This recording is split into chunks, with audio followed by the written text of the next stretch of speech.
Okay, for me, being interested in the local bush was, I've always grown up in the bush. And then when my children were having a little cubby house build one day, I took my camera down and I was looking up in the trees and there was this really bright red bird. And I'm like, how come I've never seen this bird before? So I got my camera out, took photos, and that's where my interest and passion then just started for what we have in our local area and what else is out there.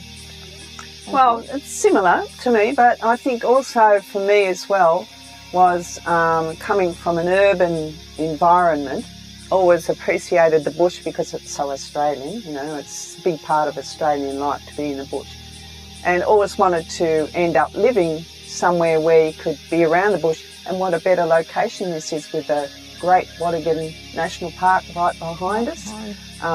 So we want to keep it as, you know, like that as much as we can for everybody in next succeeding generations to be able to enjoy as much as we do. I've always been interested in photography, and I'd walk up there and I'd hear all these different birds and I'd think, what's that bird? What's that one? You know, heaps of them up there. So I thought, why not take the camera with me and start, you know, taking photos of them and then coming back and identifying them.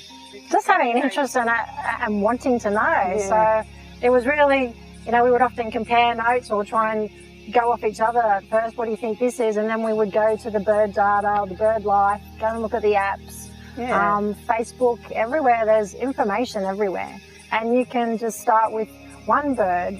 It could just be the magpie, and start with it and learning its calls and when its breeding season is. And then all of a sudden your eyes open, and then there's the mudlarks, and they're building their little mud nests at the moment. And then there's the willy wagtails, and then it goes on to even, at the moment, we've got the migratory birds that come. Yeah, and you start to see them everywhere, don't you? Yeah. You really do, and you start to really appreciate the sounds and what they bring and their cycles, and, you know, the ones that come down from the mountain at certain times of the year, and then other times of the year they disappear because they've gone back up there because of the heat, things like that. So you really do start to appreciate all that, the sounds and everything.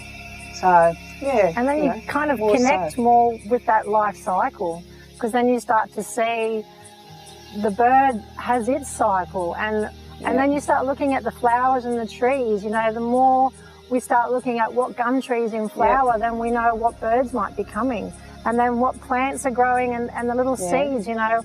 I've watched native little orchids grow, and they have their little tiny flowers, and then they turn into a little green seed, and then they turn into this iridescent purple seed pod.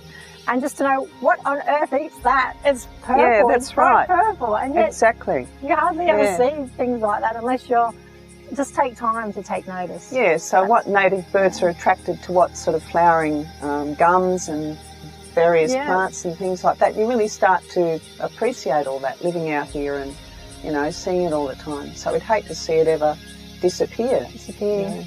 And we'd like to see more people appreciate it like we do and enjoy it like we do.